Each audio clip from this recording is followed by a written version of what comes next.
Hey guys, welcome to episode 2 of the Tabletop Hangout, where me and some industry friends literally hang out, talk about what's going on in the industry and our lives. And I am Jonathan Phillips-Bradford with Eldritch Studios. I'll be your host, and today with me we have... I'm Spencer Reeve. I am the project manager for ESC Toys. One of those. Oh, who's very comfy in his apartment. Yeah, it's a house. Look at how big it is. It's great. It's an entire house. That's a great background. I'm Ross Thompson. I'm the community manager at White Moon Dreams, and then I run Kingdom Con. Yeah. And stuff. Cathy.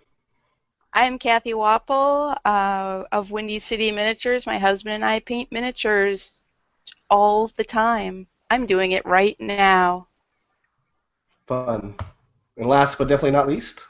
I'm Bryan Steele, game developer writer for Cool Mini or Not. Howdy doody. Awesome.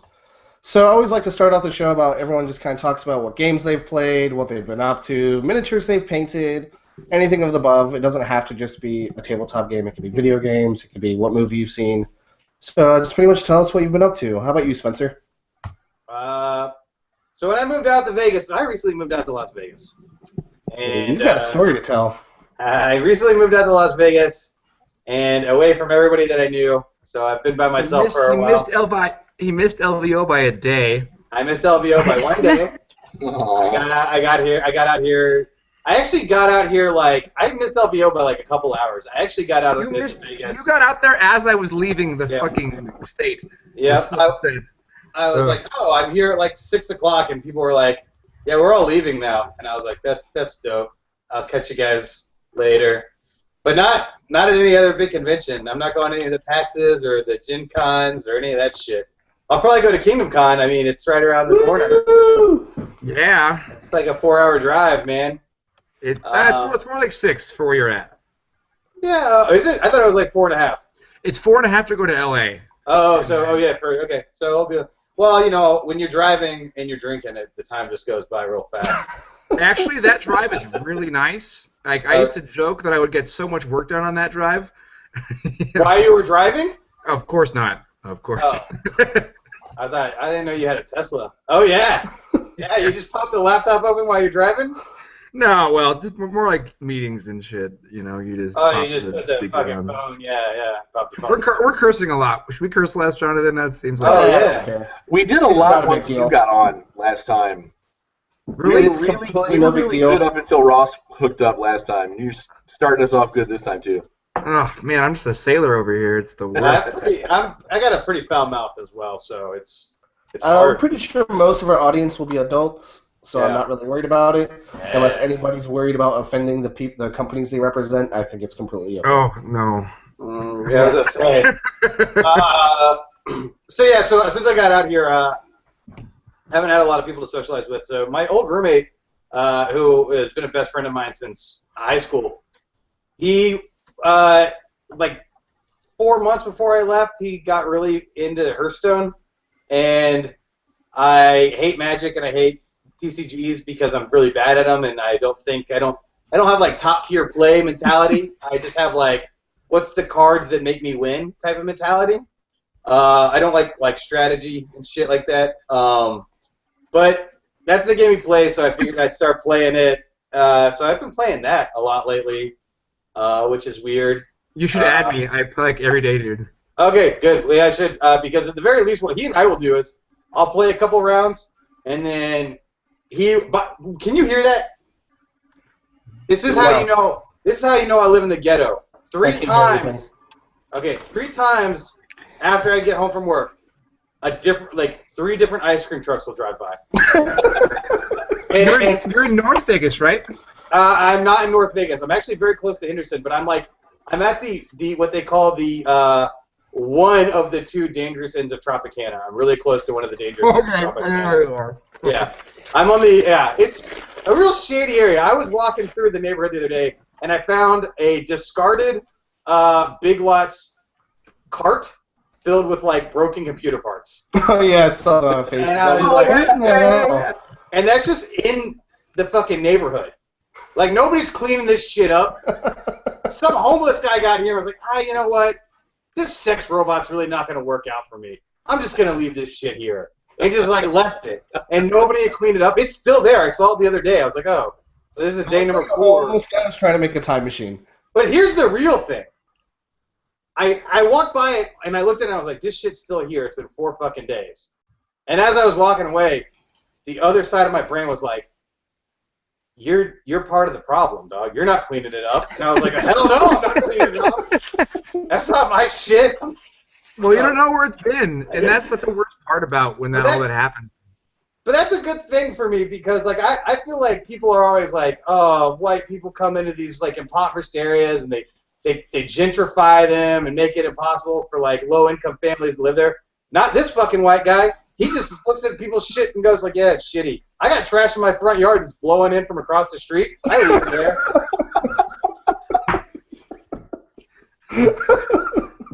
Oh, my gosh. So, I've been playing Hearthstone. That's the best I've been playing Hearthstone. So that and Hyper Light Drifter on my PC. What's that? I've never heard of that. It was apparently kickstarted, but I did not kickstart it. It's like Zelda meets Dark Souls, but like some people will tell you that it's not really Dark Souls-esque. It puts a priority on animation, and it is a very difficult game. A standard enemy can kill you pretty easily because of the combat is very precise. But it plays like a Zelda game. It's really nice. That sounds it's awesome. really dope. Yeah, it's What really is it cool. called again? I gotta check that out. Hyper Light Drifter, and it's done. The game is actually the game is really interesting. The engine for the game, depending on your resolution, the game basically pulls out, but the resolution of the game is old school 480p. Oh, that's neat. And it's all done in pixel art. It's all done in like old school pixel art. So it looks like it doesn't look like Super Nintendo or even Nintendo. It looks like a really, really cool old like Tandy or Commodore 64 game. I mean, it's too many colors for Commodore 64, but it looks like a super old computer game, like an old Tandy or something. It's really well done. Have you played the Necro Dancer game? Yeah, I love that game. Game is so good. Yeah. Yeah. It's So that Elizabeth's favorite game of all time to play. Yeah, that game is hard. It is really hard. Yeah, so Hyper Light Drifter is my PC recommendation right now. It is that and Enter the Gungeon. And actually, I should say this. Enter the Gungeon is dope. It's basically a dual joystick shooter. It's a roguelike. Once you die, you have to reset. But you can, like, as you get through the dungeons, you can create shortcuts so that, like, when you die and have to start over, you can start on, like, level 3 as opposed to level 1. Isn't that free on PlayStation right now? No, I don't think so. It's on PlayStation right now, but it's not free. Okay, it's not advertised. The game's got a super cool art style. One of the cool things about it is like there's like bullets. The enemies are bullets. They are bullets with hands and legs, and they shoot guns that shoot bullets. Awesome. It is rad, and they're super adorable. And actually, if you go to Devolver.com, if you go to their web shop, you can actually buy one of their the bullets. It's a little plushie, and it comes with the deluxe version of the game on a Steam code. So that's cool. You can buy the game. You can buy the plushie. I think you might be able to select Steam or PS4 code, but I know for a fact Steam you can. We make the plushies for them, so we do the production of the of the toys. So that's a little plug for the company. But the game is actually really, really, really fun, and looks great and has an awesome soundtrack. So that's basically what I've been up to lately. How about you, Ross? What you been getting into? Well, I got Kingdom Con in like 2 weeks, so That is true. I've been doing a lot of that game called convention planning, which is fantastic and wonderful. So in the meantime, when I'm not doing that, I'm actually doing Hearthstone and then Overwatch. Oh yeah, you talked about Overwatch before. I mean to check it out. I was sad to see randomly. Yeah. So yeah, I was sad to see that it was a Blizzard game that's not supported on Mac. So I'll have to boot camp. yeah, a lot of people are pretty upset about that. I have no say on that as I don't work there. Yeah. But a lot of friends that do. And I get why most games won't go Mac, but I just expected it to go that way because it's Blizzard. But it is going to get a release on Xbox One and PS4. Yeah, they're doing Xbox One and PS4, and then it has a free play weekend this weekend. So I want to check it out. And and it's been a lot of fun. I've really enjoyed it. It's one of the few games. It's like a TF2 meets Borderlands kind of feel. It's all battle arena, and they've been doing a lot with their world building for it. I've been playing a lot of Reinhardt. He's this like big tank, and I was trying to figure out like, oh, why do I like this character so much? And then I realized because he looks just like the Diamondback from Relic Knights. Oh, yeah, he does. Yeah, he does. And I have his epic skin, and I was looking at it, and I was like, that's so funny that I painted him the same color that his skin is. And it's just like, so he's right by my computer, and I'm like, oh, I'm smashing people, so that's been fun. So we've been doing that. I played with Michael Plummer last night. That was fun. Awesome. But yeah, so I've been gearing up for Kingdom Con, which is going to be probably the biggest year we've ever had. So, and what are the dates for that again? So everybody April knows. 28th to May 1st, and so it's kind of a game night house party con in San Diego. I think some people here are coming out to it, right, Jonathan? Woo. I'll be there. I'll be there. And someday we'll have Bryan and Cathy out there. That'll be Yes. amazing. I'm hoping to be able to get out there next year. Yes, hopefully next year us too. Yeah, next year's going to be.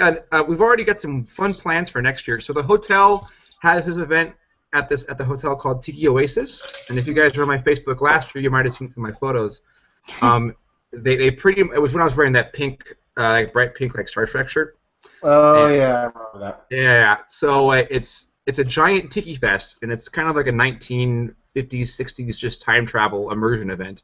And you get there, and it's just all kinds of crazy, awesome stuff. And so last year was sci-fi themed, so they turned the whole hotel into this giant. It's like a 3,000 person event, and they fit at the hotel, which is cool because our first few years at Kingdom Con at the hotel, I was worried that they thought that we drank too much and we were going to get like issues for it.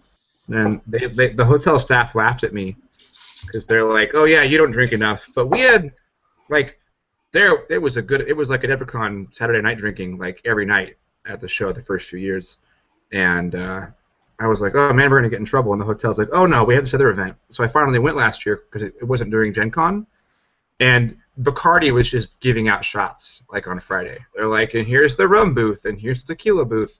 And then the night they had turned all the suites into different party rooms. So one guy had the Lost in Space cockpit as his suite, and it was like a 40-minute wait to get in there. And then some guy had made like the Star Trek ship in his suite as well, and that was so they were all just. It was just a good time. So this year's going to be horror themed. So I'm sure like Munsters and Addams Family kind of theme going on. Oh, that would be cool. Yeah. But yeah, so we're getting ready for that. I'll be lining up a Hearthstone fireside night, Spencer. So Oh, that'll I be kind can of play fun. with my beginner's deck and get Yeah. fucking straight stomped. Yeah, I'm actually trying to get it set up so that we can have like a fireside firelight going on where we play it at by the pool. So just like a double thing. But yeah, so it's going to be a good time. I'm super jazzed for that. And obviously I've been talking about it a lot recently because it's kind of how my life revolves around stuff. Oh, And then- of course. And then for work, we've been doing a lot of War Machine Tactics lately. So if you guys haven't played that yet, it's a lot of fun. The game is the best it's ever been right now.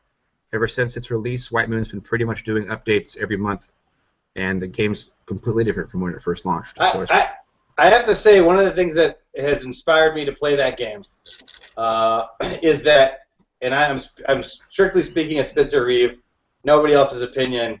This represents nobody else. Is that when that Kickstarter happened, I thought that this was Privateer Press found an upstart or a small like design house and was going to pay them for this one-shot deal and was going to be like, hey, make this game, we'll fulfill it to backers, and then like if there's like a absolute game-wrecking bug, then we'll pay you guys another $40K to take care of it or something like that, right? Oof.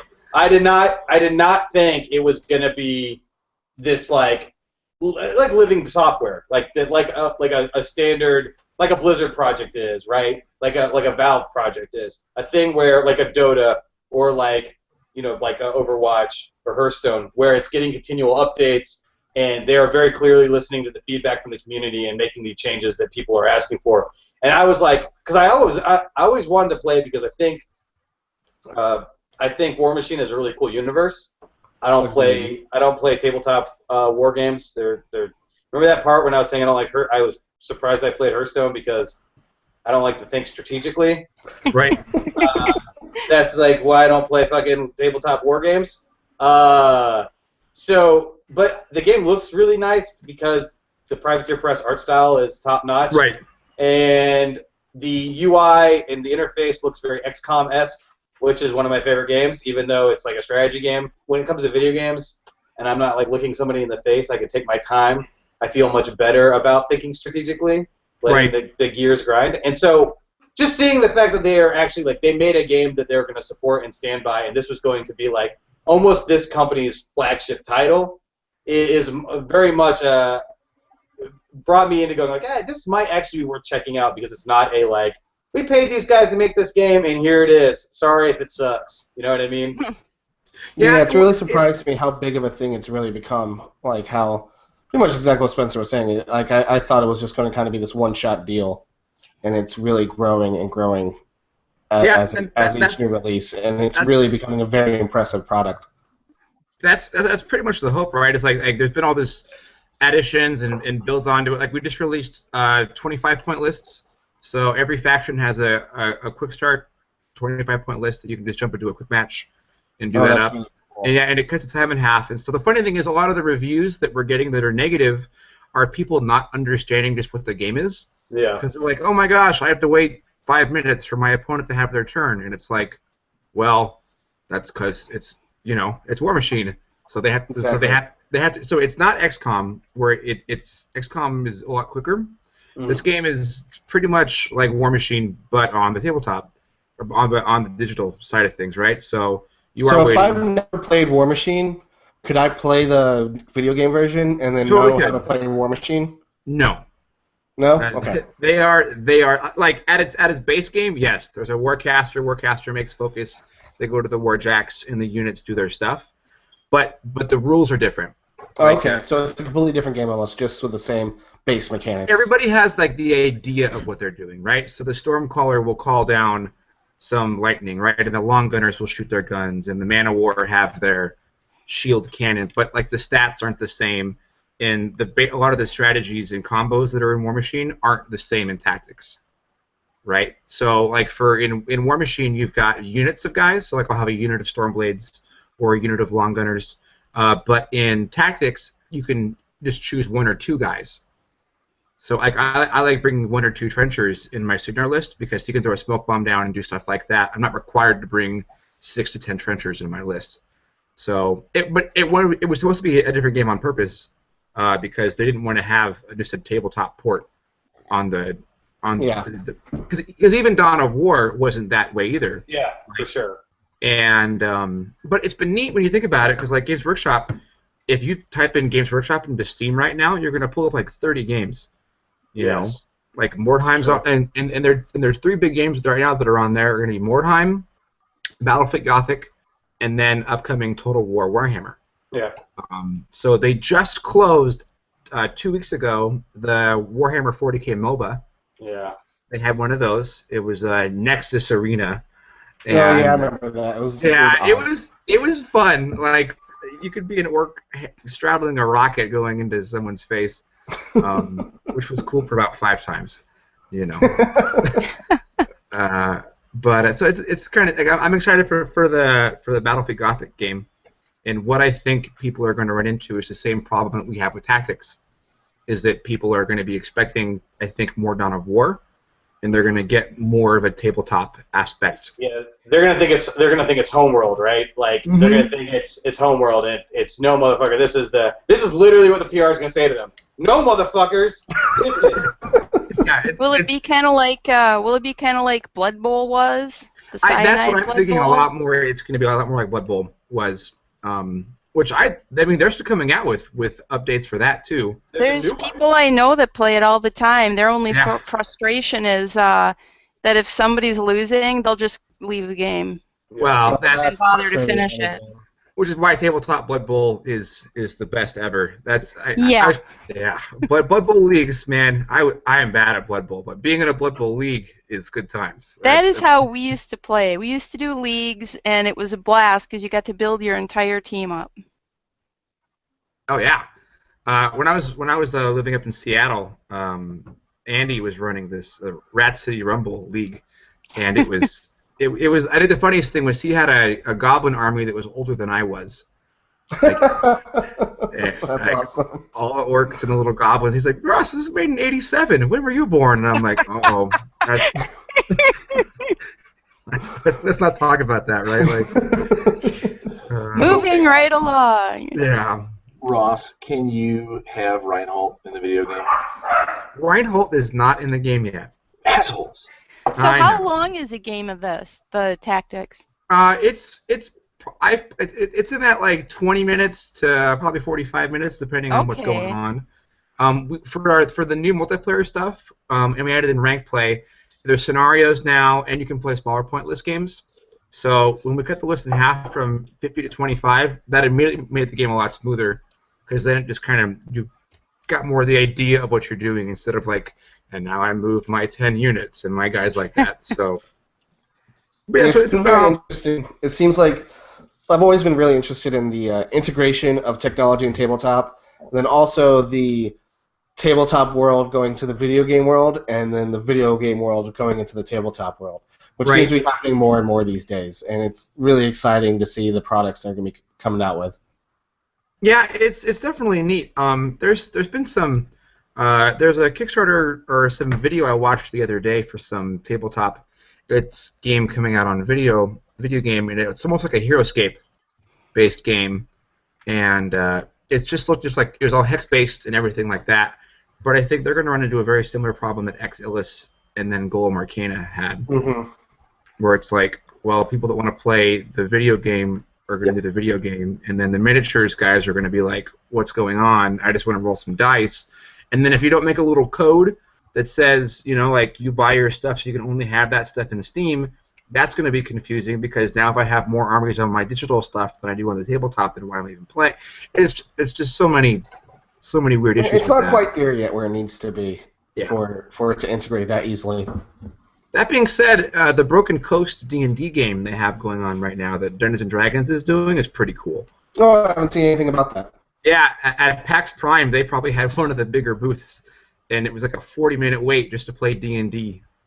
Oh, that's awesome. But on their, well, because you could play on like this giant rock crystal thing, and you were doing your stuff, and so it had kind of like a Baldur's Gate aspect to it, which I thought was pretty neat. So it's like people playing D&D pretty much on like a Roll20 type system?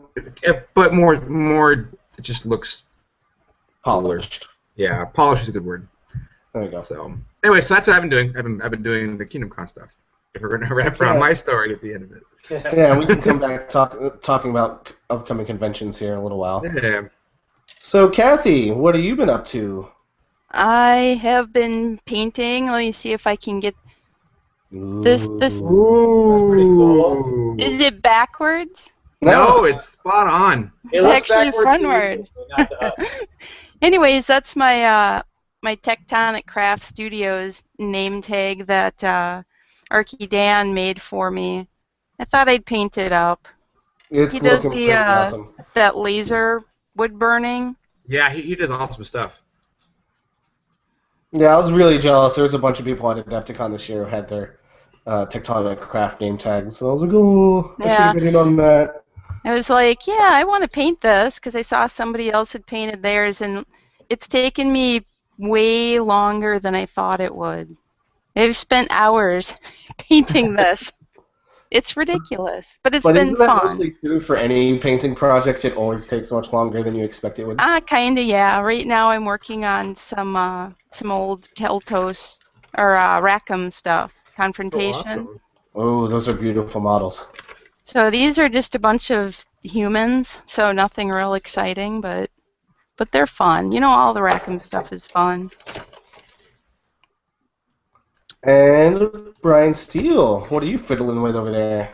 I'm actually sculpting a Detective Pickle. A what? Yes. Yes. Anyway, I've been waiting all night to say that. oh, I'm so happy. Detective Pickle. That is a Detective Pickle. So there's an Yes, continue, please. There's an independent comic book by J.R. Mounts that is a Dick Pickle. He's a Detective Pickle that runs around and solves crimes. And Dick Pickle, Private Dick. Right. It's actually a really fun comic, but it's one of his very, very close friends and fans has commissioned me for to sculpt things and paint things for him in the past, and this is he was like, I want the namesake character sculpted, so I figured tonight I mixed up some putty and I was like, I'll get a good head start on it, and then after that, what? So you sculpted him and painting him? Yeah, they're not for molding. They're one-offs. Cool. Oh, okay. Yeah. So awesome. yeah, basically it's just one original figure kind of thing. And then when that's done, I gotta get back to working. I took this commission at GaryCon, and I've been really lax in doing it. I base coated the Dark Sword miniatures, Owlbear family. Oh, that's a really cool Awesome. They're a really cool set, and the guy, Carlos, he hired me to paint them for him, and he also has, as part of that same commission, which I don't know if I'll get to this anytime soon, but the original Ral Partha Gold Dragon. Oh, nice. It's actually lead. It's the old style thing. Well, when he gave me the model, hang on, when he brought me the model, he brought it to me in the original box. That is awesome. Actually, the original clamshell, the McDonald's styrofoam kind of thing. How cool is that? Oh yeah, he and I were talking on Facebook about pricing and what it would cost to have me paint this for him. I kind of was like, listen, I'm gonna knock a few bucks off just for the sheer nostalgia factor, because I had one of those when I was little, and it's long since gone. So, it just for the sheer fact that I get another shot to paint this not as a 10-year-old, so that makes me, I'm just happy because I get another shot at painting this, and hopefully I'll make him happy with it, and everybody will be happy, and that's my job. What is your favorite sculpture you've done, Bryan? My favorite sculpt that I've ever done actually hasn't been produced yet. For On the Lam, I did Kevin, the platypus bounty hunter. Oh, awesome. Is that inspired by Kevin we all know? Yes. It's an anthropomorphic platypus. With toe shoes? It is no toe shoes, because you gotta have that. But it was probably my most inspired.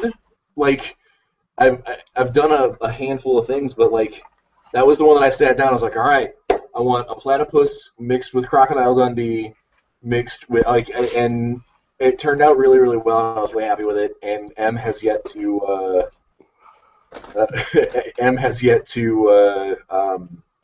get it cast.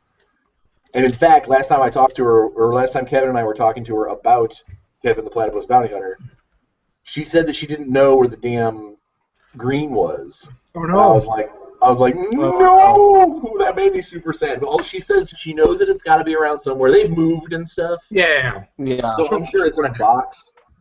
But yeah, I was sad. I was like, no, I want to see that one eventually. Although the one that has sold the most of all the stuff I've ever done are the capybara that I did. I was gonna say that's my favorite sculpt you've done, Bryan. Yeah, those are awesome. The guys at Rec Age sell out of the capybara every show that I see them at. You know why? Bill Pete books, man. What? You've never... Okay, so when I was growing up, we would read Bill Pete books all the time, and his favorite animal was the capybara. In a bunch of his books, they would just be around. And there's one where the apocalypse happens on the Earth, and then the capybara are the ones that crawl out of the concrete and just hang out and have a good time in this grassy park. That's awesome. That's what I think of when I think capybaras. So that was great. Yeah, I have a few of those just because.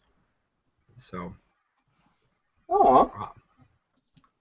So, ending with Bryan talking about what he's been up to, it's also a good place to start, because I was hoping to talk about really awesome Kickstarters that are going on right now, since it is Kickstarter season. There's so many cool stuff, and Mr. Steele here happens to be a part of one of the big ones going on right now.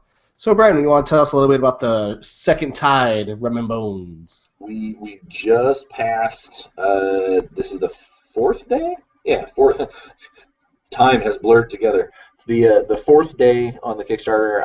It's a 20. We actually only did a 20-day Kickstarter this time, and we're sitting at 380, I think. 380,000, I believe. There. I can look it up. We're in that general. We're right in that neighborhood because I know we just unlocked Aurelio Voltaire as one of the stretch goals.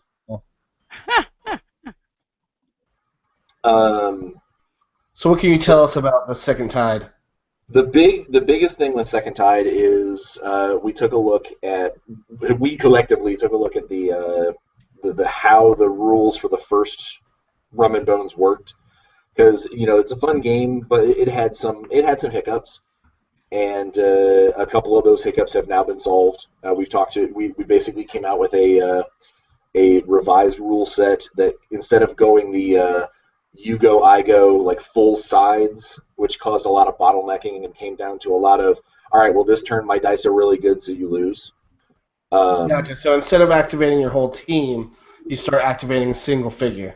Exactly. Now it's you go back and forth, you activate a crew member, or you activate a hero, and you go back and forth. You get to react a lot to each other.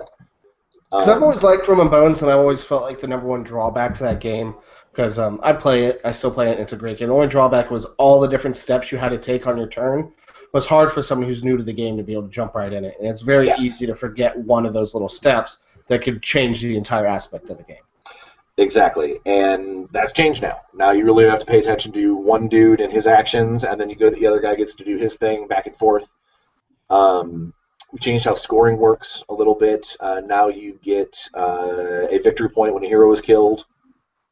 Oh, nice. Everybody was always wanting to kill more people, but you weren't winning that way. So now it's exactly. There was no reason to. You just run over and kick an objective in the face and be like, yeah, that other guy, I don't care about him as long as I can kill the objectives first. And that's not the case now. Now you actually have some incentive for killing sea monsters, for killing characters. That's very cool. And then as part of the Kickstarter, we've also unveiled the way the character cards themselves work. Instead of just being a flat, here's their powers, you now have a leveling system very similar to like a MOBA. Oh, that's very interesting. And as part of the Kickstarter, there's a $15 add-on that we're eventually going to sell. We're eventually going to sell at retail of some kind. Right now, it's a $15 add-on. We have no idea. At 15, I'm saying that. I don't know if I'm saying too fast, but 15, 1-5. The upgrade, basically all new cards, all new Tide decks for the first season's guys to make them fit in with the new thing. So now, if you have Season 1 and you're like, man, I really like how Season 2 plays, but my guys don't work the same way. Well, for $15 on the Kickstarter, you can. So you get all the previous heroes from Season 1 will have new cards? Absolutely. That's cool. Cool. That's a good way to do that. Yeah, it's all new decks, all new, and a lot of it's just tweaked. Just a little bit of there, this, that, and there. We've got a bunch of cool stretch goals unlocked. My favorite, and that was like the very first thing that I did when I came back on board with Cool Mini, is I started writing fluff for the Rum and Bones Second Tide. Oh, that's gotta be fun. So it's neat getting to see some of these backers and stuff talking about, oh, I love the story behind this dude, and I'm like, Yeah. I'm glad you do. Me too. Yeah, so I'm super psyched, and like I said, we've got like 16 days left, and everyone knows the first 2 days are the biggest, and the last 2 days are the biggest. So I'm excited to see where we go from there. And I believe all the miniatures were done by Big Child as well as the first yes. Big Child's done all the. Oh God, it's such gorgeous stuff. It still blows my mind that these are board game pieces. The Rum and Bones pieces have always been just fantastic, and the fact that they're single pieces pre-assembled in a board game is just amazing. Yeah. Well, and one thing that people have been going on and on and on about is the little on the Big Child, like the masters, the painted masters that they've got there. A lot of them are standing on what looks like deck board, like wooden planking, and a bunch of the backers have been like, we want plank, we want those bases, we want those bases. Except they're one-piece models that come with the thing, so it's like we can't, unless you want to cut everybody off their base like at the foot level. Yeah, that happened with the original Super Dungeon Explorer, when everyone wanted those slotted dungeon bases. Mm-hmm. And it was just we didn't have a way to like. Now we're gonna sell these, and now they all come on the same base, so it's just like, well, there you go, So if only it was easier to sell miniature games. So not all of us can reboot to our 3rd edition and have it blow up the internet. So. Yeah, that's very true. Which I'm super jazzed for that. I don't know if you guys have been following any of that at all. Because I was big into Mark. Talking about Privateer. Yeah. Yeah, because I was working there right when the Mark II switch was happening, and so when I left, I kind of played some Mark II, but that, like, our whole group kind of stopped playing, went off to Infinity and Malifaux and other stuff like that. But with the Mark III stuff, like, we've been talking about doing a SoCal Beach Thralls reunion. Nice. And which is awesome because I used to run this gaming club that was like 35 people strong every Monday for Mark I, and that was how Kingdom Con got started. Funny enough, was I was running tournaments. I was running tournaments in San Diego, in 3 different game stores, up in LA, and then Arizona and Vegas. And I would just travel around and do that for like 2 to 3 years, and then I was tired of driving. What's up? You're welcome. No shit, right? Thank you, Brian. It's almost like someone that we know was there. So speaking of 20-year-old or 12-year-old privateer stuff, I'm drinking out of. Oh my gosh! Wow. So when I hired on at Privateer billions of years ago, when it was just like 6 of us on staff, I bought a tray. Back in my day, Privateer. Yeah, right. I had a set of like 12 pint glasses laser etched to bring with me to like our first Gen Con, and I gave them to like Matt and Brian, and I was like, yay, look at this, I'm part of a team, because that was like my first my first professional gig. So I'm like bribing them with pint glasses, and I still have one of the miscasts. That's cool. I wish I still had the miscast water bottles. I gave so many of those away as prizes because they were funny. There was the day that a bunch of water bottles showed up the Privateer, but they inversed the logos. So they were white. It was black instead of white instead of like how it should have been. Oh, yeah, that's neat. They all got thrown away, but I grabbed like 30 of them, and I gave them away at Kingdom Con. It's like funny price support stuff. That's fantastic. I wish I'd saved more of those because those were just good times. But for other Kickstarters, man, Rail Raiders. I had a blast working on that video. I got to do the little chibi animation with those guys, and it was just so much fun to have these little space cowboys running around on trains shooting robots.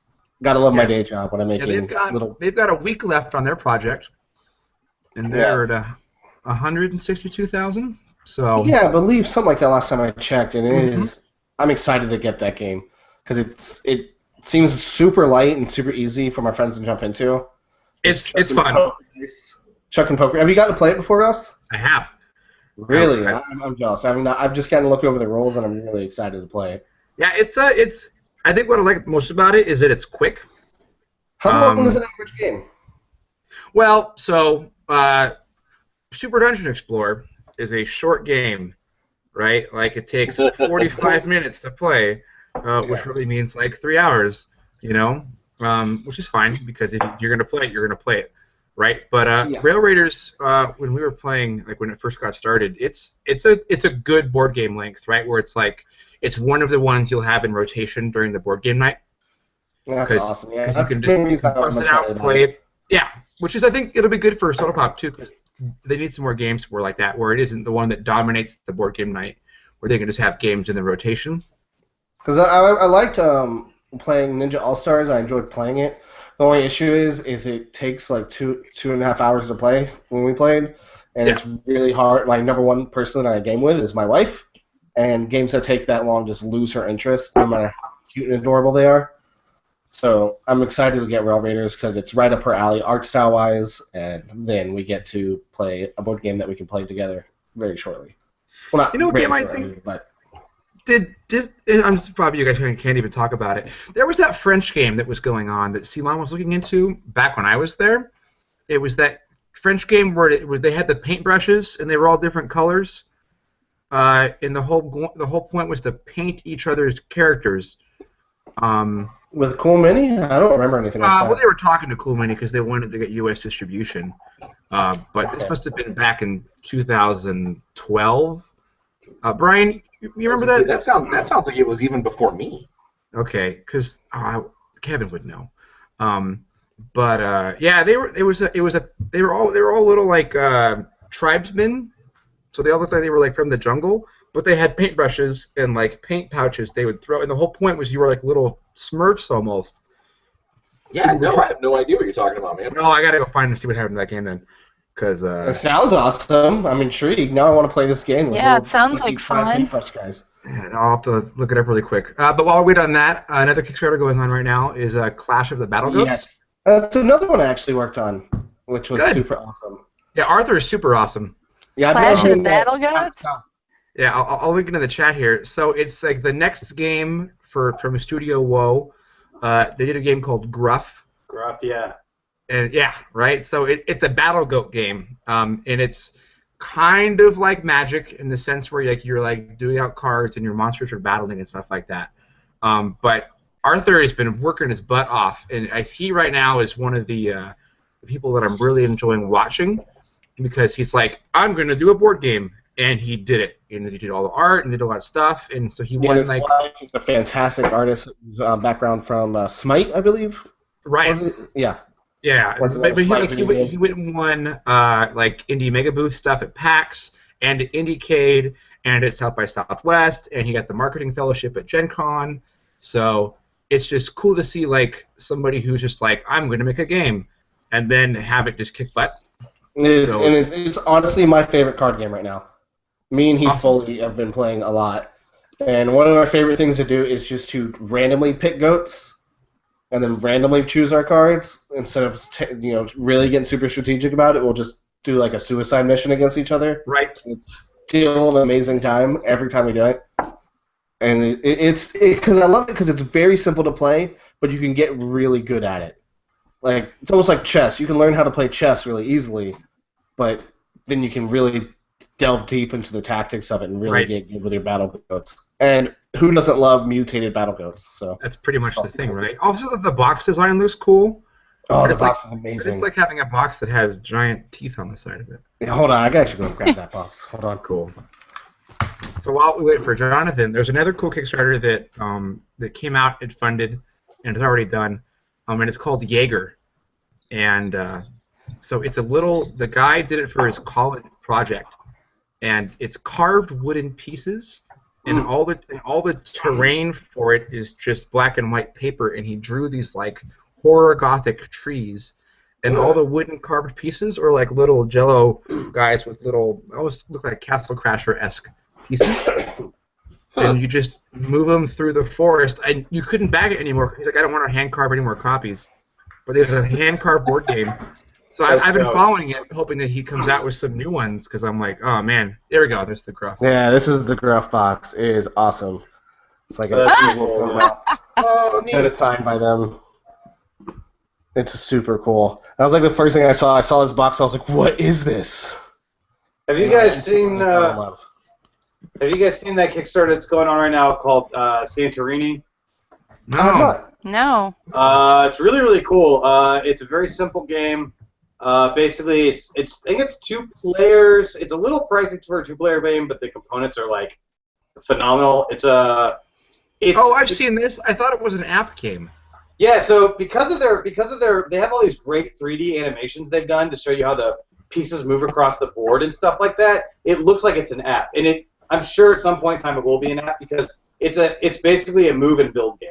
You can move and then you can build to the spots that are adjacent to you.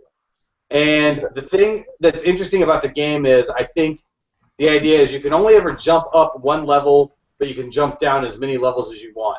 the first person to get to put their piece on top of level 3 wins. So it's a game of like moving and building a level, like building basically one level too high for the person who's trying to move up and to block them, while also trying to build like the perfect staircase for your guy to get up to the top, right? And you can actually cap at level 3. You can throw a dome on the top of the level to block somebody from being able to make that jump. It's a very simple game conceptually and rules-wise. It's literally like I move, and then I build. And then there's like some character abilities because each person plays a Greek god that has a different ability. And but those abilities are very simple. Like, hey, if I jump up this turn with this god, you can't jump up on your next turn, right? Oh, so it's only This is a physical. yeah. for US. It's $50, and it's cool. It's a 3D game board, so all the pieces are 3D, and they stack on top of each other like blocks. And then the board itself has a flat mat that goes on the bottom that looks like water, and then it has the cliffside of actual Santorini Isles.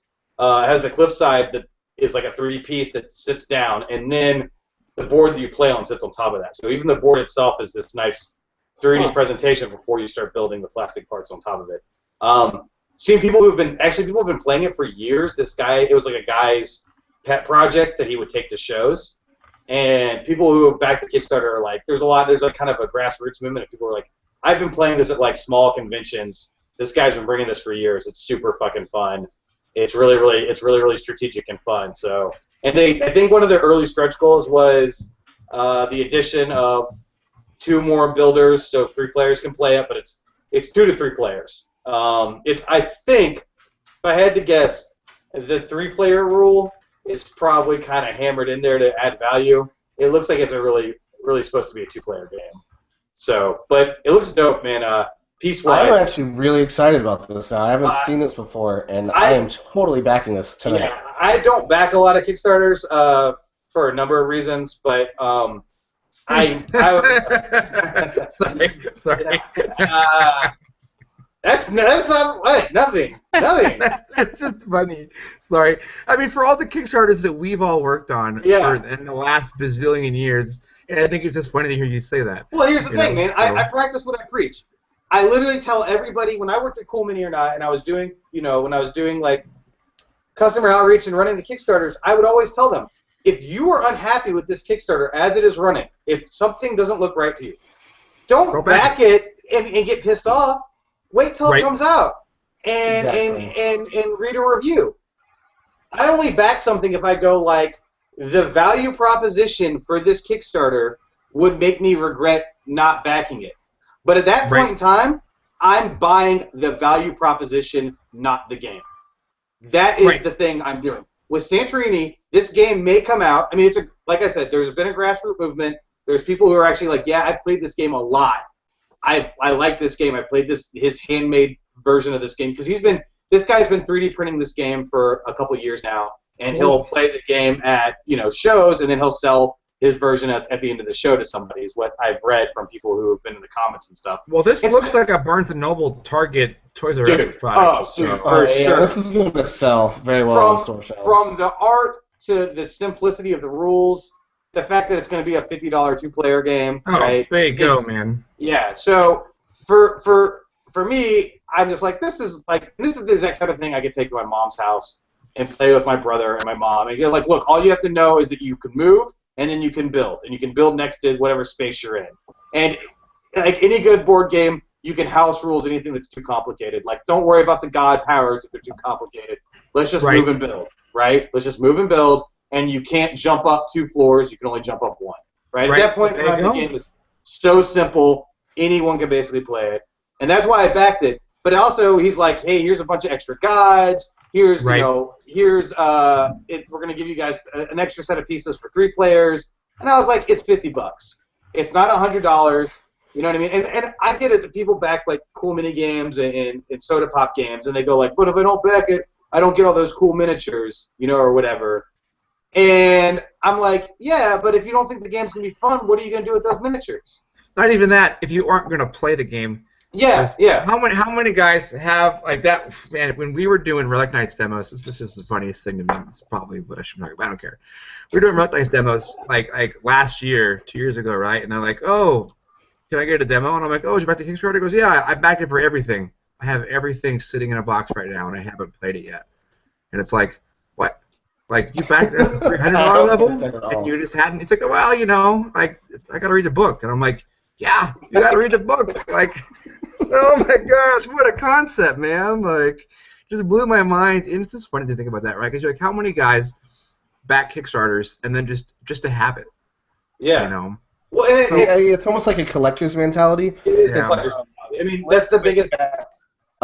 Kingdom Death Monster for almost everything. It's such a huge project. That is the huge Kickstarter regret for me, was not backing that. And actually the game is really, really awesome. I have heard the best things about that game. It pretty much is a DM-less role-playing game. There's no need for a DM, and the story just goes with you depending on the decisions you make. But so many people backed it, and very few people have actually put any of it together. And I think people look at it, and they get so intimidated because there's so much to it. But to start playing, you only need to put together like 5 models. Right. You need to put together the lion, and you put together your heroes, and that's it. Well, you're talking about the miniature gamer paradox, right? Here's this badass miniature game, be it miniature board game or just straight up miniature tabletop game on Kickstarter. And the paradox is, as a miniature gamer, you go, I gotta have all those minis. I gotta have them. And then you get them, and you go, there's goddamn too many miniatures to assemble and paint. I'm never gonna have the time or the ability to do this, and so it sits in the box forever. And it's like, well, then why did you spend this $600 on Kingdom Death Monster to get everything? Because I need it, man. It's Kingdom Death. I need it. It's Kingdom Death. It's Kingdom Death. I need it. It's just like, yeah, man. I get you. By the way, this is coming from a guy who has probably about a $7,000 or $8,000 toy collection that's sitting in my mom's basement back in Atlanta. And I'm literally like, I'm not going to spend the $200 to ship this shit out. Like, well, so I've got a pretty funny rule that I kind of live by. If I have board games that are on my shelf that are still in the wrapping come Kingdom Con, I put them in the prize room. You give them away. Got to. Yeah, it's like I just put them in the prize room. It's been a year. Oh, no, I haven't opened it yet. I'm not going to get to it. Been too long. Yeah. Prize room it is. So I backed Pugmire. I'm really jazzed for that. Yeah, that's exciting. Brian, have you played Pugmire yet, or even seen it? I've seen it. I haven't played it. That's made by that's John Kennedy and those guys, isn't it? It's Ed Webb or John Webb. I can pull it up. Oh, dude, I want this. Yes, I want this because I'll tell you what's so fucking funny about this. Before I left Cool Mini, Jared Miller, who's still doing social media for them, and Sean Chansey, who does graphic design for them, we were talking about doing a D&D game where everybody in the game is talking about this. Everybody in the game was like all the people were dogs. Like everybody was a species of dogs, right? And the whole thing was like I was telling Sean Chansey, I was like, it's gotta be legit. Just because they're dogs doesn't mean it's gotta be like super slick. I'm talking like this needs to be like Watership Down. Like some dark shit needs to happen to these lovable dogs. This is the game we need. Well, that's what happened. Well, that's the Pugmire world. That's what I'm saying. And then they put this out, and I was like, oh my god, why are we playing this? Yeah, so the apocalypse happened, and then the magic comes back into the world, and then the dogs are in charge, and the religion is about being a good dog, which I think is hilarious. Like their main art, it's a collie just going like, be a good dog. Good puppy. And so, but you can still fight like ants and other creatures because their brains haven't evolved yet, so they're still like, they're not sentient, they're just there.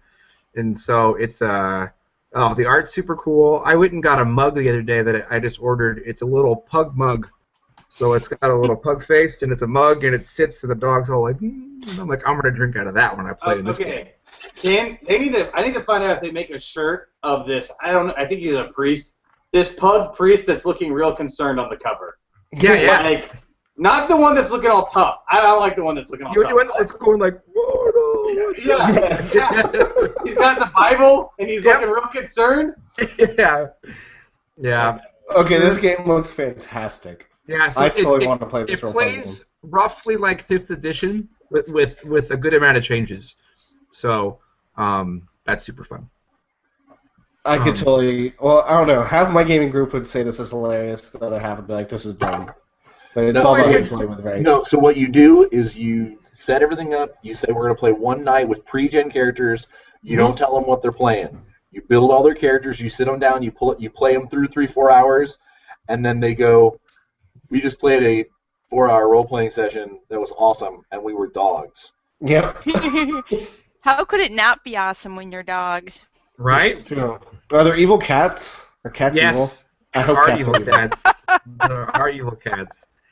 In the book, because they sent you like a little pre-play book if you backed it. There's a like a rogue cat. You're like sitting in the tavern and he's doing that. But I think my favorite one is the adventure corgi, and he's like super nighted out and he's fighting all these giant ants. He's on the Kickstarter page. This is totally off topic, but we're talking about cats. Have you guys seen this viral video that's going around of the cat that gets stuck in the lamp while these girls are doing Yes. I swear to God, in the opening, when they first turn around, they see the cat's like panicking. I swear, if you listen closely in the background, the first voice that comes out of that cat is an adult male going, "Oh!" Before it starts hissing, that cat turns into a human. Like, that cat is actually Garfield. It talks like fucking Bill Murray, and he fucking like gets his head stuck, and before he goes full cat, he gets his head stuck and he goes, "Oh!" And then he's like, oh no, I really am stuck, so now I'm just gonna hiss and spat. Yeah, if you haven't seen the video, just look up "cat gets stuck in lamp." It's really horrifying. It looks like the cat dies. It does not. The cat lives. Yeah, the girl, like, I was watching it the other morning, and Elizabeth was like, "What the hell are you watching? Are you watching girls kill their cats?" I'm like, "No." The girls are young, and they panic when they realize the cat's stuck. And so they run over the lamp, and they start trying to shake the lamp or some shit. And the lamp falls over. And at that point in time, you're like, well, that's it for that cat. Like, you young ladies straight up executed for that cat for his previous sins. Like, but he was fine. But like, I had to do research because I was laughing my ass off. It's quite a sight when you see what's happening, especially since the shit that is coming out of their mouths before this horrific event. It's like God really listened to what they were talking about beforehand. It's like God told them, like told the cat, like, you gotta fucking cut this shit out. You gotta do something, man. Because they're sitting there like, you gotta wrap your hair around the bandana to get them nice curls. You don't have to twist it, but twist it is highly recommended. And it's like these 3 9-year-old girls, and then the next thing you know, one of them goes, "What's Kitty doing?" And then they all turn around, and the cat has got its head stuck in the lamp and hanging, like straight up, like how you're gonna do yourself in a prison cell after you've been convicted, hanging from this lamp, and hissing after it straight on goes full Bill Murray and goes, "Oh!" starts hissing. And then they run over to it, and they're freaking out, and they knock the lamp over, which apparently saved the cat because the cat was able to then get itself free and run away. But the best part was when I did the research, was like, is that cat dead? I did the research, and the girl was so, and I feel this little girl, she was so upset by what happened. She immediately went to the video that they had recorded and deleted it. She was like, I never want to see that again, and deleted it. Uploaded somehow. And then her brother heard the story and retrieved it and then uploaded it for National Siblings Day. That was his National Siblings Day. He's a fucking hero, that guy. Oh, bravo to my brother. That's so funny. I was watching that video of the cat in the shark suit on the Roomba. Oh, that's great. Because now they have a kid now, and so they just put the kid in a shark suit, and he's just sitting next to the cat riding the Roomba, and it's just like, why am I watching this? This is amazing, but I hate that I'm watching this. This is like 5 minutes of just a cat going around a kitchen. Tis life. Man. Tis life, right? Speaking of back on Kickstarters, there's one more I wanted to mention was that's doing severely well is Ghostbusters: The Board Game 2, which is blowing up on Kickstarter, which has I didn't get to make their Kickstarter video. I made their tutorial video, and when I watched their Kickstarter video, I realized why they didn't use me, because it's amazing. Like, they have Zedmore from the original Ghostbusters acting in it, and it's like Hollywood level. Well, they are in LA. Yeah, it's very impressive. Any of those Cryptozoic guys come down for Kingdom Con? So it's interesting, right? Every year I reach out to them and Slugfest Games and like AEG and everyone, and I'm like, hey guys, I run this local gaming con. You should come out to it. Yeah, we know. It's super cool, Ross. Keep it up. Good job. So they're dicks. I mean, like, I'm sure they're busy doing something. So they just don't like having a good time, apparently. Have you contacted Yellow yet? Yeah, they're going to send us some stuff. I was going to say, they sponsored MeepleCon, which got like 200 people. Yeah, well, I mean, it's one of those things. I think if I ran Kingdom Con more like a professional event, I'd probably get more stuff.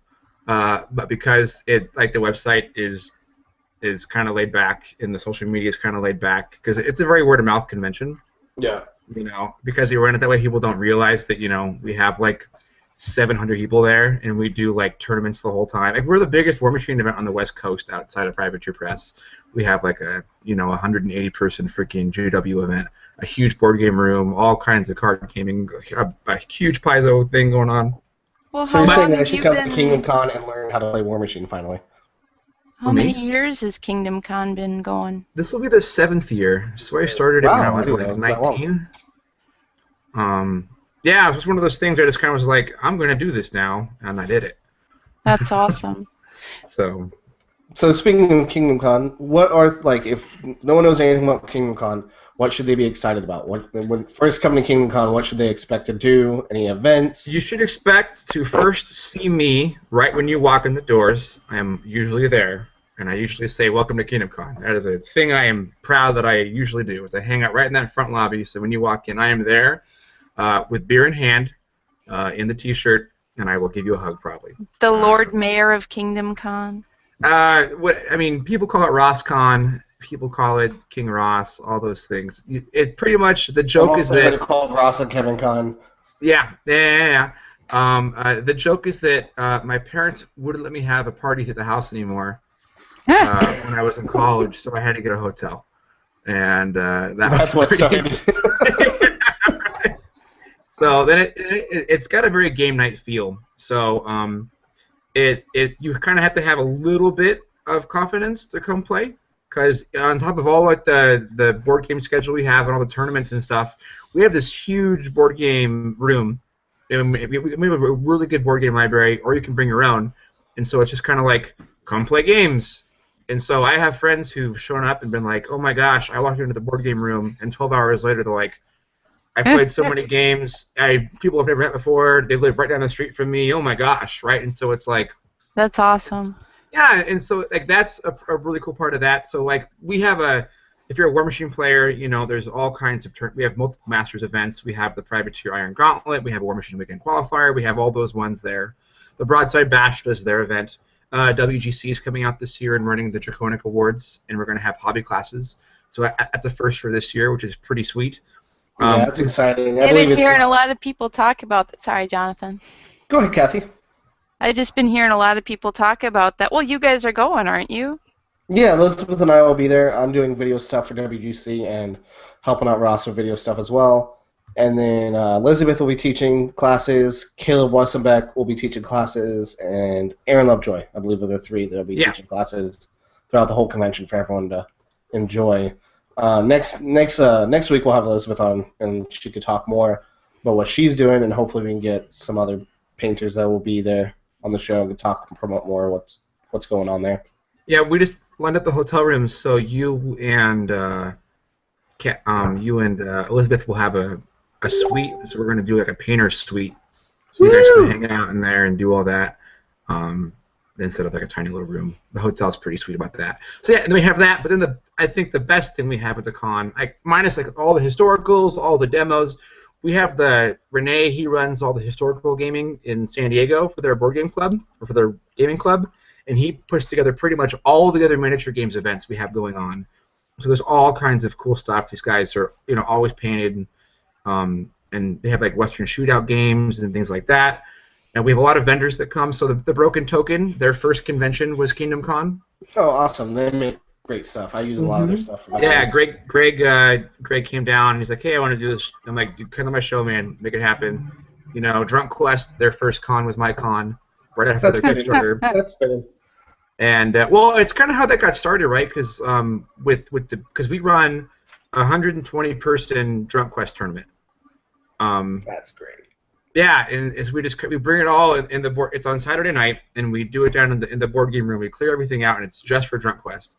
And for people that haven't played before, Drunk Quest is pretty much where you need to get to level 3 or 4, and so the monsters you fight, instead of having cards that are like your +3 sword or your +4 armor to defeat the level 7 monster, you would just drink 7 times. And so you play. What's the brand? I was going to say, in your tournament, do you force everybody to drink the same thing? No one is forced to drink anything at this convention, and no one is forced to do anything they don't want to at this convention. Let's get that out right away. But we. And then in the tournament. Yeah. Everybody's even ground? Well, it costs $10. Some people could be drinking beer, and some people could be drinking whiskey. That's not quite fair. Yeah, well, it's whatever you want to drink, right? Like, it's $10 to get into the tournament, and we have kegs. Okay. So we have kegs of cider and kegs of beer. Last year we had 4 kegs, and they were all gone in about an hour and a half. Oh, this is gonna be great. Yeah, there's a video. Oh, let me pull it up. We can of this little girl who's not like little, but I mean, she's 13, right? 13, probably right. Drunk Quest. Nah, but she's she can You be can screen defensive. share it if you want to put it on the show. Oh, I can screen. How do I use Google Screen Share? You go. There's a button. If you go over the left side of the screen, a little bar pops up, and then there is a arrow inside of a computer screen. Yep. Screen share. Entire screen. Share. Here we go. Oh, it was me for a second. I got scared. Ready? Here we go. Here is she's defeating a level 36 monster here. And this is at Kingdom Con? Yeah, this is at Kingdom Con last year. Like a boss. So that's Justin, the guy that's just screaming and going, there we go. Good times. Yeah, and then how do I unscreen share? Oh no! It's me! Stop sharing. Cool. Yeah, so that was so we'll do that. So Jason, who does Drunk Quest, informed me that he ordered 9 kegs for this year. Oh, wow. Beautiful. So that'll be good. That'll be good.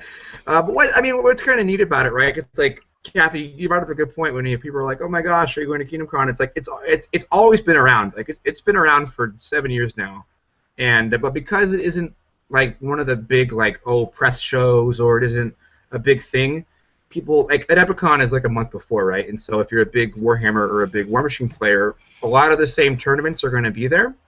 But at the same time, though, you're not in Chicago during the snow.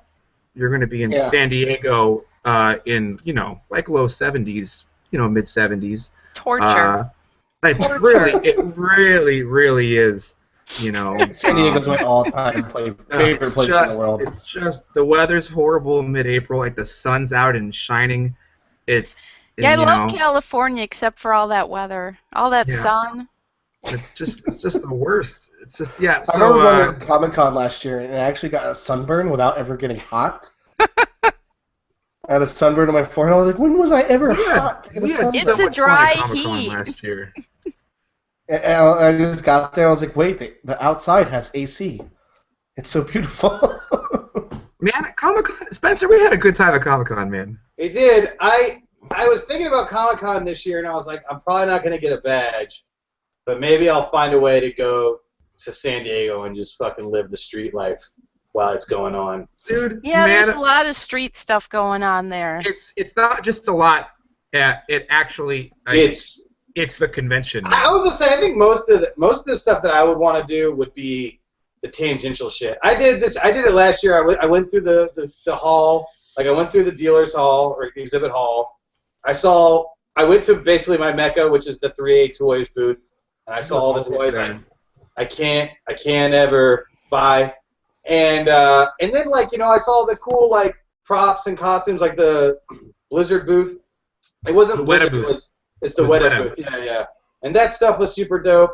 But like after because of kind of what I was tasked with, I was kind of working that week. I did a lot of like meet and greet stuff and like giving business cards out.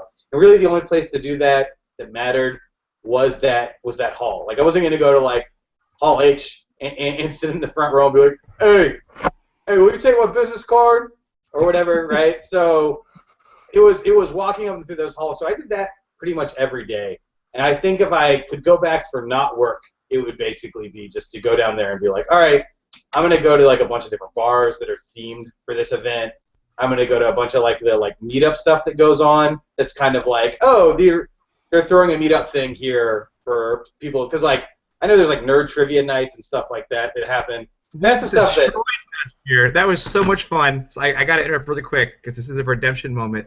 So Ben Tolley is a good buddy of mine. He's in my Game of Thrones league, my Game of Thrones fantasy football team. We have a Battle for the Gridiron Throne as our fantasy football team league. It's awesome. Yeah. My buddy Alex has been twin-cessed for a few years. It's still one of the best names ever. Anyway, so Ben was on King of the Nerds Season 3 and had a problem with this one question, and he ended up getting it wrong on the show.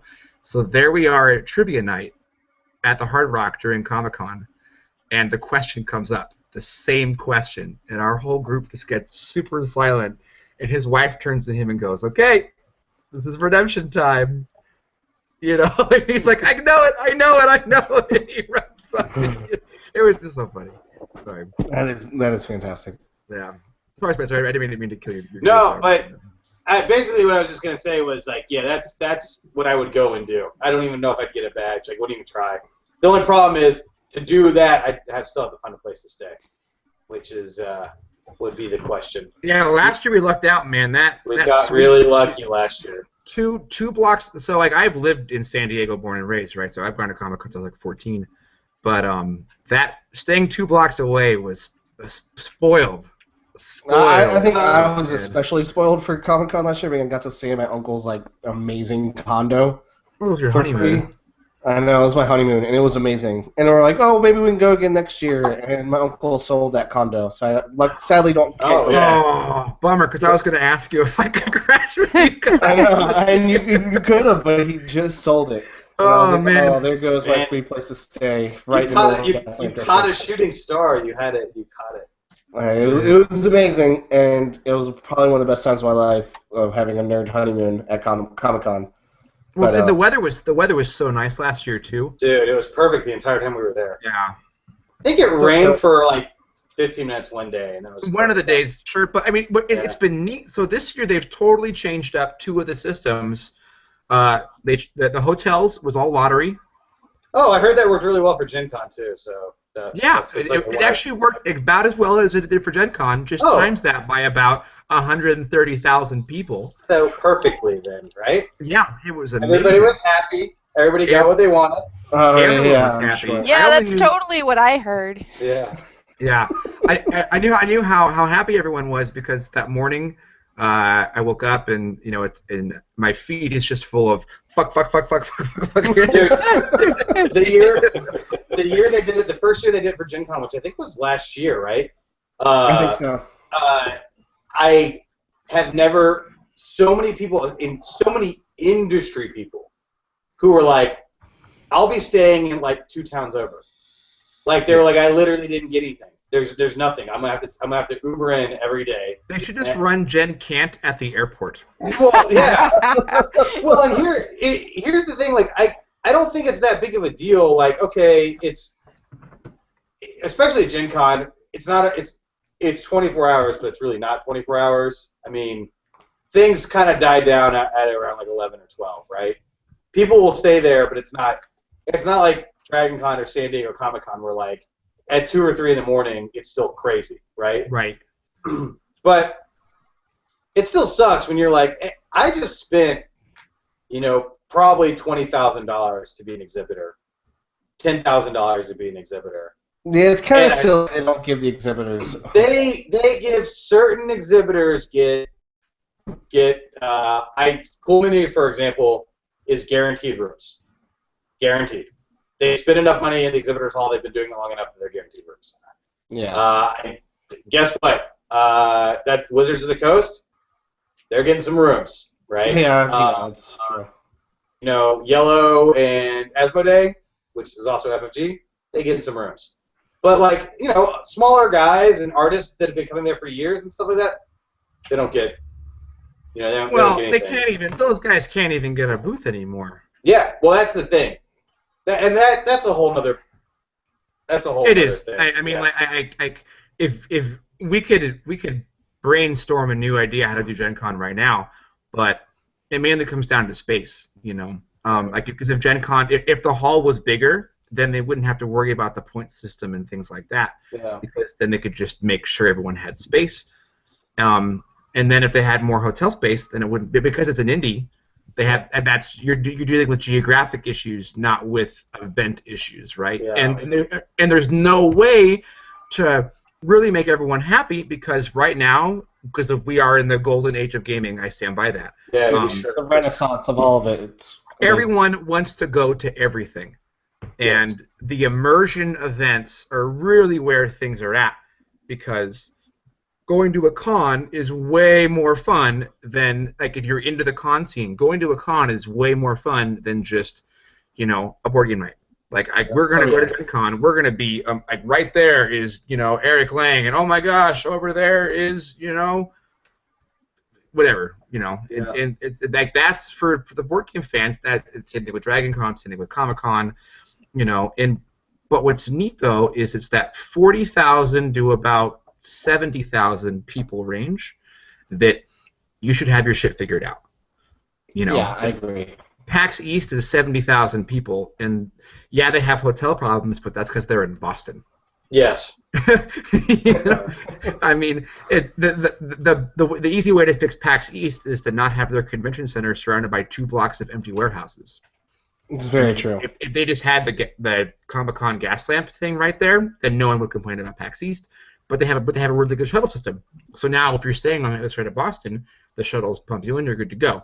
But with Gen Con, because everything needs to be so close, but it's not just a consumer show. It's a trade show. It's a business show.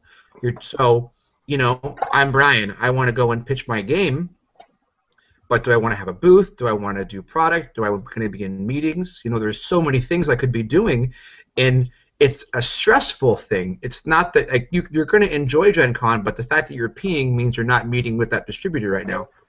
Yeah. And that's the part that's weird, which is why, funny enough, why I do Kingdom Con, because it's just hanging out and playing games. Dude, I gotta say, I did Gen Con 3 years. My entire industry career. This will be the first year that I've been working in the industry that I won't go to Gen Con.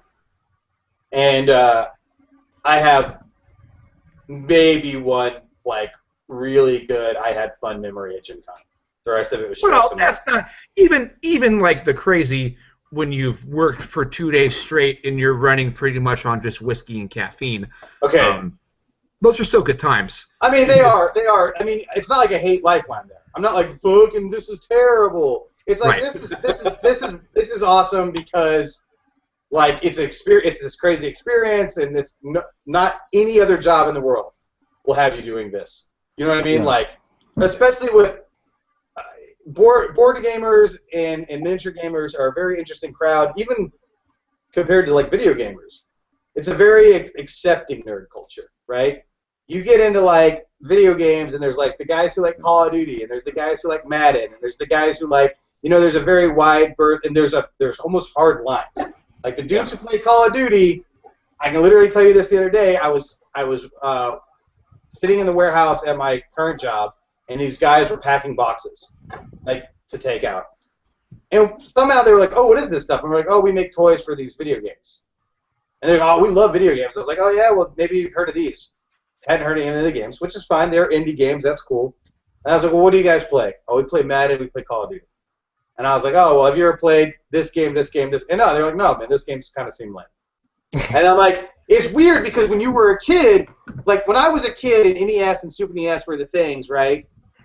It was like, oh, you were ashamed to tell anybody at your school that you were a gamer because that's a nerdy thing to do, right? You're in your basement with your fucking Coke bottle glasses, sniffling, going like, I'm a nerd and nobody likes me. And then there's this weird cultural revolution where gaming becomes pop culture, which is definitely what you're seeing now. But what's so weird is that video gaming hit a nice, like, oh, yeah, everybody likes Halo. And kind of Final Fantasy is kind of catching on. And then it, like, took a real another hard turn where it was like, yeah, okay, now the nerds play those games, and we play Madden and we play Call of Duty. You know, or Battlefield, right? Sure. And I'm not saying there's a crossover. There is definitely a Venn I think diagram. Gen Con is actually the worst when it comes to that, when people are tabletop gamers, because at Gen Con, you're not a tabletop gamer. At PAX, you're a tabletop gamer, or you're a gamer. True. At Gen Con, you're a role-play gamer. You are a board gamer. You are a card gamer. You are a miniature collector.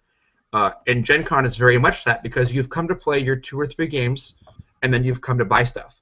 And so, unlike PAX, when someone will walk into your booth at PAX, and they'll be like, what games do you have? Show me. And you can show them. You can show them a card game. You can show them a board game. You can show them a miniature thing, and they'll play all 3. Where at Gen Con, they already know what a role-playing game is and what a miniature game is, and so I have to agree, and I can't tell you. You're right. I've had moments at Gen Con where like people have come into the booth and they're like, what games do you guys make? And I'll walk them over and I'll show them these board games, and then they'll just start telling me about how terrible Ameritrash is. And I'm like, why are you even here, bro? Like, what do you want from me?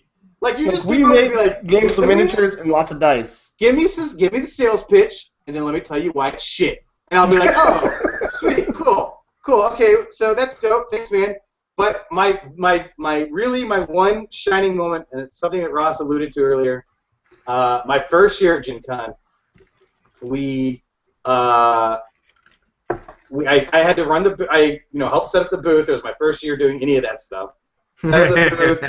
I remember. Oh, that's always fun. Sorry. I remember that year. And we set up the booth, and it was stressful, and it was terrifying because I didn't know what I was doing. It was my first con. It was my first con that too. Like, that was the thing. Like, they hired me to start doing convention stuff, and I was like, I've never done this stuff before. I literally have no idea what I'm doing. And I will admit, I had help from Polar Bear at CMON, who had been doing it before. I had help from Marby at Cool Mini, and Dave helped me out too. And then I basically just, every time I had a question, I asked somebody, right? I was just like, look. And I literally did something that apparently nobody at Cool Mini had ever done before, at least in the convention sense of things. I emailed Gen Con and was like, can I just get on the phone with somebody and talk to them about how this needs to work? And like, well, that happened plenty of times, but that doesn't mean it actually transferred over when someone leaves. Oh yeah, I was just saying. I guess that's true. Ross must have done it, but like, but nobody told me like, why don't you just email them and ask them if you can call it? They were always like, just make this happen, and I was like, okay, I'll try, but I don't know what I'm doing. And then eventually, I called them and I was like, hey, look, what can I do, and why are things the way they are, and just explain it to me. I'm a complete idiot. Explain it to me. And literally, then I had to go and I had to be on Gen Con's side because they explained it to me, and everything seemed, while not the way that you would think things would operate. And this is funny because this is probably the last year that people felt like Gen Con was operating the way it maybe should, like, or at least it's been kind of, people have been feeling like things have been changing negatively since, right? Like the dealer's hall with the point system. It's only because the con's getting bigger. Yeah. And so when things change and not everyone can be happy, that's when people nitpick. For sure. Can't make everybody happy, right? Yeah. But it was funny because I went back to Dave and the people at Cool Mini, and I was like, man, this is why. And like, it kind of makes sense. This is why. Like, the booth placement is the way it is because you've bought so many booths. This is the only spot they can give you because there's so many people with, equal priority points. And if they can put 3 people in that space and they've all got the same number of priority points, they're going to put 3 there and have 3 happy people as opposed to 1 happy person and 3 angry people. Like, it just makes, and I was like, that kind of just makes sense to me, right? I understand that, like, that's not what we want to hear as a company, but it makes sense. And but I guess it was Saturday. Saturday or Friday. It must have been Saturday, I think. That was the year you guys Soda Pop had done Nana, the cat, right? Oh yeah. And that was an interesting. That was when the line went so far down the CMON booth, and we had. Oh man, that was when I was like, Twitter's gonna be fun. Let's see what happens. It showed up now, and then just. Whoosh. Yeah, I remember that. It was crazy, and we sat there and dealt with that for 2 hours until they were all gone. Well, because that wasn't the only thing happening. We were also doing Zombicide fulfillment. Oh yeah. Oh my God, I actually remember that. I wasn't even there, and I remember. I mean, I was at Gen Con. I picked up my own Zombicide thing there. Yeah, it was insane. Everybody was just. Because both sides, yeah. It was rough. It was crazy. It was a crazy day. So that night after the show closed, I'm at a bar drinking because I'm like, dude, what a day. You don't drink. Yeah, it's true. I don't drink. And then I think you guys were there and we had some drinks to celebrate the day was successful. I went to that must have been Friday night. I think this was Friday because Zombicide didn't come in until Saturday. Yeah, because it was stuck in with the truck. That's right. Because Travis was driving it in. Right. So I remember that Friday night happens, and I'm out until like 4 a.m. drinking like an idiot. And I'm out till like 4 a.m. drinking, and I go to sleep at like 4:30, and I wake up at like 8 to get showered and head into the show, and I feel fantastic. And I get into the show at 9 o'clock. I'm on the floor setting the booth up. I am just feeling great. I'm like, dude, last night was a Gen Con miracle. I drank, I partied, I stayed up way too late, and I feel fantastic. And then right around 1 o'clock, I go, oh no, I was still drunk. Yes. And at 1:30, I had the world's worst hangover in the middle of the show floor, and I was literally counting the minutes like, I have fucking 4.5 hours. I'm sweating. The Gen Con sweats when you're hungover. Everyone has it. I'm sending Deck on to keep. Just keep buying nachos. I keep giving him $5. Keep getting nachos. Just keep it coming. So Spencer, that happens. So last year, we had Marie Claude was driving in the robot. Mm-hmm. The giant robot. Was so badass. That robot was amazing. They painted it literally that Monday, so it's showing up like drawing on the drive down, right? And so that night, the booth was pretty much all set up. All we had to do was put on product the next day. So we had done all the hardware, and we were just going to do product setup. And we go out and we start drinking with Japanime. So it's Soda Pop and Japanime, and we go get some sushi, and we just get a bunch of sake. And then we go over to Clauda's, and Steve's there. That's why I met up with you guys. Yeah. And then Steve is there, and I'm like, Steve, I haven't seen you forever. So I decide to start drinking with Steve from the War Store and catch up, because I apparently wasn't drunk enough off all the sake we had. You're never drunk enough. And so I changed shifters from sake to Irish car bombs. That's where you messed up. Oh, I know. Oh, believe me, like the story only gets better from here, Spencer. So then I wake up back at the hotel room. I guess more stuff happened. I'm sure it did. And we get back at the hotel room at like 5 a.m. because John gets a phone call from Marie Claude because she's down at the dock with the robot. Oh my God! So I wake up and I'm cuddling one of the vases from our hotel room in bed with me. Well, that's hard. That's not cuddle worthy. No, but I had it in bed with me, and I'm like, I woke up and I'm like, and John's like, "You gonna coming?" And I'm like, I don't even know what's going on, man. Like, I was planning to put a product today. That was it. So I managed to wake up like a few hours later, and And so I go down there because John had done the robot and then was slowly doing product stuff, waiting for us all to get down there. And so I get down there, and on the walk over, because it was so hot because it's Indianapolis, Yeah.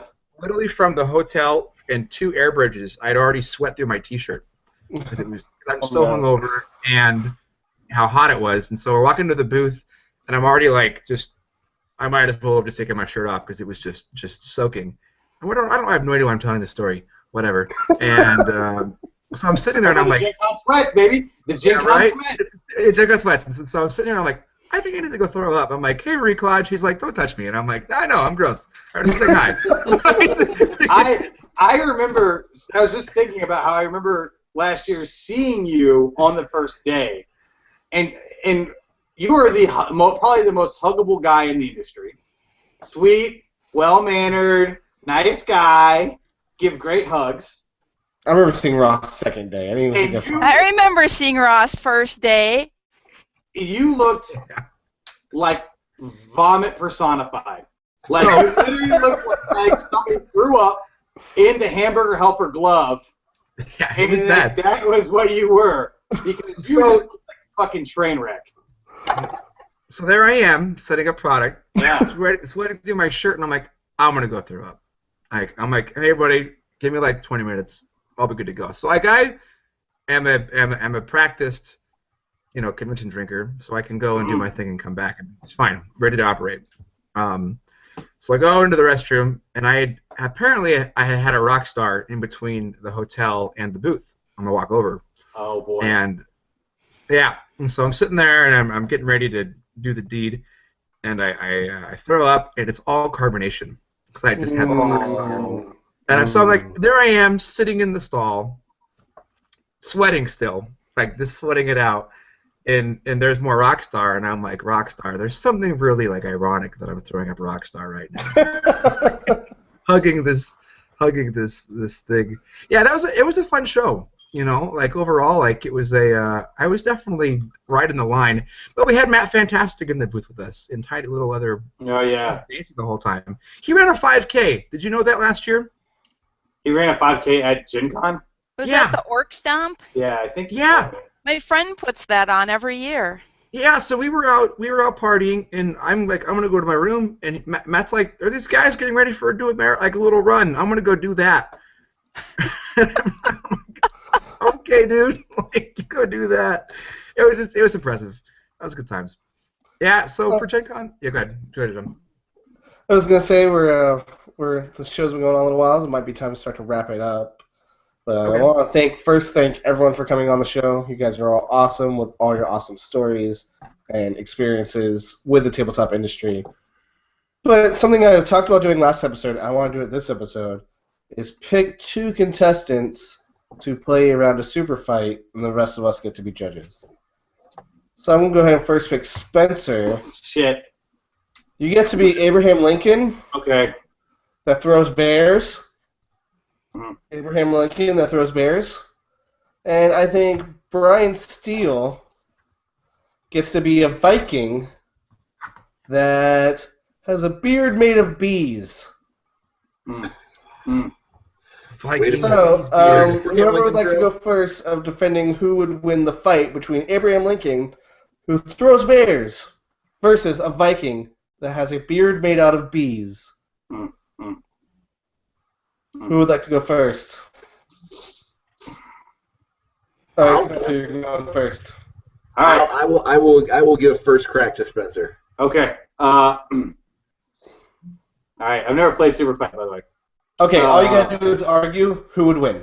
Okay. Why you're Abraham Lincoln? Those are the rules. Take out a Viking. I understand. All right. Fair. I understand that Vikings have a history of pillaging and raping, which I would say is socially unacceptable and terrible. So you're a piece of shit. Unlike Abraham Lincoln, for example, who emancipated the slaves. So already, historically speaking, I'm the protagonist in this scenario. The other thing I would say is you're a Viking is often known for having a strong and masculine beard. I would assume since you have a beard made of bees, you're covering up for the frailty of your testicles and your inability to produce the testosterone needed to grow a full, luscious beard. You've done so many rounds of just like, oh man, the internet would just hate that. That's amazing. And for me, if I'm in a wooded area, and I see a bee, even a lot of bees, thinking probably all right, as long as nobody stirs them up, as long as I'm not made of honey. However, if I see a bear, I'm definitely more afraid because bears are smart. Bears can climb trees. Bears can run 35 miles per hour. Statistically proven, that's scientific fact. That if there is not a jungle, which everyone knows the lions are king of the jungle, if it is a forest, the bear is the king. But all of that said, the real issue at hand, the real nail in the coffin, Bryan Steele, is this. Abraham Lincoln projects those bears in your direction while those bees still sit on your face. Oh my gosh. All right. Brian, what is your counter argument? Spencer. Oh. Okay. So, I will actually give it to Spencer that Abraham Lincoln would be the protagonist in this case. You know, he is the emancipator, and you know, Vikings would get kind of a bad rap. You know, raping and pillaging and the like. Theoretically, however, we've seen lots of really, really cool shows. Empire Strikes Back, Seven, where the antagonist wins if they are, in fact, a greater antagonist. And I think if you take away our superpowers momentarily, you set them off to the side, a Viking versus Abraham Lincoln. I mean, what does Abraham Lincoln have? A hat? A zombie killing axe? Zombie killing axe. Oh, we can't argue for them. We can't argue for them. Not to mention. Fair enough. Not to mention, he never brought that up. Strike that. Strike that from the record. So, on just a case-by-case basis, I mean, yeah, Abraham Lincoln was tall. He's a dapper gent. He spoke well. But in a straight-up like street fight, or in this case, a forest fight, if you will, I don't know. I think your average everyday Viking, even like, you know, a How to Train Your Dragon Viking could take Abraham Lincoln in a square on a one-off, you know, one-on-one fight. Which then comes to our powers, our abilities. Yeah, Abraham Lincoln can toss bears. That's impressive. I mean, I'll give you that. It takes some serious mathematics. It doesn't say that you don't use some kind of apparatus, some kind of addle for bears, perhaps. That being said, just throwing them doesn't say how far. Maybe you can hurl them 5 feet, and they hit the ground and look back at you and be like, Mr. President, sir, you just threw me 5 feet. I'm a bear. Now, I have a beard made of bees. I've got such self-control and power over these small animals that they're not stinging me. And even if they are, I'm a tough-ass Viking. I don't care. Just a little couple stings. I'm not allergic, whatever. But where there are bees, there are honey. And if there is honey, bears will be distracted. Thereby, I shake off my beard of bees. They go flying off to the side. The bears go following the bees to the honey, and then it's just a straight-up fist fight between one very tall, handsome president and one beefy Viking. That's what I'm talking about. Viking for the win. All right. Those are the two arguments. Cathy, who do you vote for? I love Super Fight. I love you, Bryan, but I would have to go with Abraham Lincoln and the Bears. I feel like they're used to bees. When they're going for the honey, they're used to the bees around them, so that's not really going to distract them too much. All right, Cathy is going for Abraham Lincoln. How about you, Ross? So as much as I love Abraham Lincoln, I'm a big Abraham Lincoln fan. Let it be known. Let it be known. I'm going to tweet that right now. I got to go with Bryan. All right. So, yeah. That leaves me as a tiebreaker. I'm also a big Abraham Lincoln fan. Swinging axes is pretty awesome. Vikings are also pretty awesome. But Spencer's argument was really good. Spencer's argument was very entertaining, very good. But in the end of the day, I think a Viking can take a bear. So if you throw a bear at a Viking, I think the Viking could just kill the bear. And that's where I have to draw the line, because I don't think Abraham Lincoln's immune to bees. So I'm going to have to go with Beard Viking. He's susceptible to the bees. That you just said. I don't think Abraham Lincoln is immune to bees. That's my quote for the night. He could, in fact, be allergic to bees. Yeah, but you can't make that claim because we don't know about Abraham Lincoln's allergies of any bees. How do we know he isn't immune to them? Oh, Schrodinger's allergy? Is that what we're doing now? But I thought Spencer had it with his first argument. I thought he won. I gotta say, I think if Abraham Lincoln was allergic to bees, he probably wouldn't have made it as long as he did. Back in those days, there ain't no EpiPens, man. He would have got. That's survival. Born in the backwoods of Illinois, man, right? Yeah, exactly. To be fair, I do know someone, I think it was my father-in-law, who said he didn't get stung by a bee till he was 30, which kind of blows my mind. So he didn't know if he was allergic. Oh my God! During the summer, I get stung probably once or twice a week. I remember getting stung all the time as a kid, but that's going to be a completely different. Let's not go on tangents about bees because we've gone on quite a while. It's been an awesome show. I thank you all for being on the show. If anyone has any closing comments, go ahead. Bryan, anything last to say?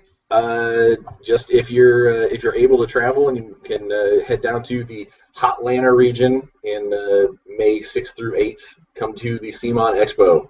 Oh yeah, I definitely want to talk about play that games and have episode. fun. Definitely want to next episode have maybe you or Jared on the show and talk about the expo coming up. I've got to do my movie review podcast next week. So okay. I believe Jared said he was interested in being on. Sorry, go ahead. I shoved them off a week so I could do this tonight. So I should probably do something with them or Brad's going to kill me. Fair enough. Jared has shown interest in being on the show, so hopefully we can get him on next week. And Cathy, any closing statements? Saying bye? Anything you want to add? Just bye. Thanks for having me on. Awesome, Cathy. You're wonderful. We love having you come back anytime. And the wonderful Ross. I'm glad to be on the show. It was fun. Hopefully I didn't ramble too much. Jonathan, thanks for having me on. Come to KingdomCon. Yeah, KingdomCon is going to be awesome. We can't wait. And the show is pretty much made for us to ramble and geek out, so rambling is encouraged. And Spencer? I don't have anything to say. That's fair enough. I think you should make enough noise so your screen is up so we can look at your house for a little while. There should be a gentle fade from your house.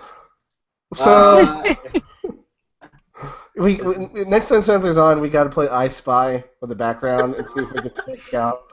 I'll change something in the background. I mean, there's a lot going on back there, dude. There's a lot of stuff in this house when I moved in. But I'll change something every time I'm on. You know, to spot the difference, and then we'll make it an iPad app because those are the most profitable iPad apps. outside of like Clash of Clans, you get that those I Spy the Difference. Those are real popular right now. The worst part is I can't tell if you're being sarcastic. The world may never know.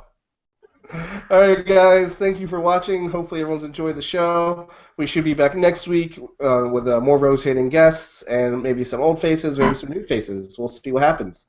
Thank you for watching. Bye.